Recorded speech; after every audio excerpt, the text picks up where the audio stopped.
story starts in about 2010 when I moved here.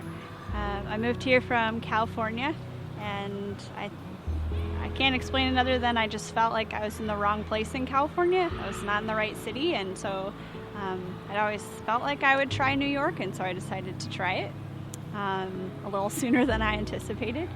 I moved here to pursue a career, but I didn't have that job lined up right away. I didn't have community at all. I just had a place to live, and so when I first moved here, I started looking for a church, and I tried a number of churches in the city, and they were good. They were great, but they were in the city, and so I felt a little disconnect there because I didn't live there and I wasn't around those people outside of Sunday. And so I decided to see if there was anything on this side of the river.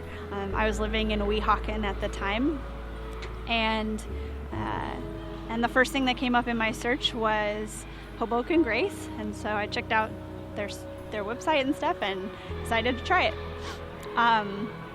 In that first service, I remember two things.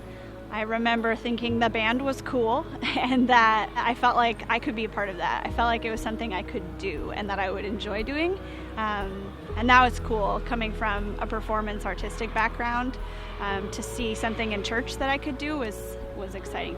And the second thing I remember is we got to a point in the service called silence, and we still do this every week.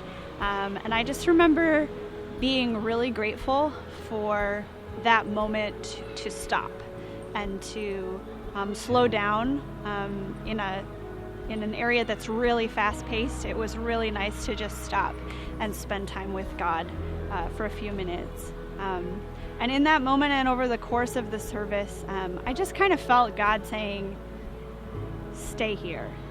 And it wasn't in any one specific moment. It was just kind of slowly and steadily over the course of the service. And I couldn't really argue with that. I think I kind of questioned it, but I couldn't argue with it. And so I stayed.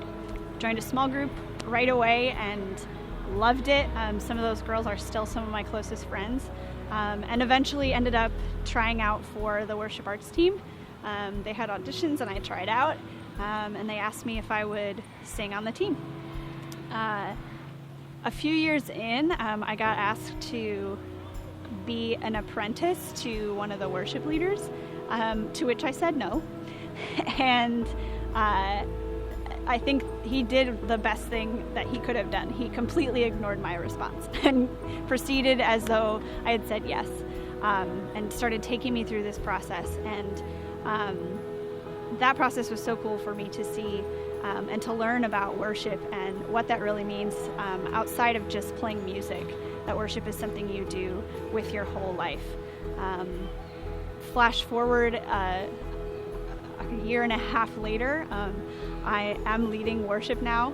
At some point I did say yes after a couple no's, but God worked on my heart, and it's been cool to see my passion for worship grow through this experience, and now to be instilling that passion in not only other team members but in our church as well. So I'm excited to see the vision of Hoboken Grace lived out in our communities and in our expanding communities outside of Hoboken and Jersey City, and to be a part of that in whatever way I can in the arts and in music and whatever is next.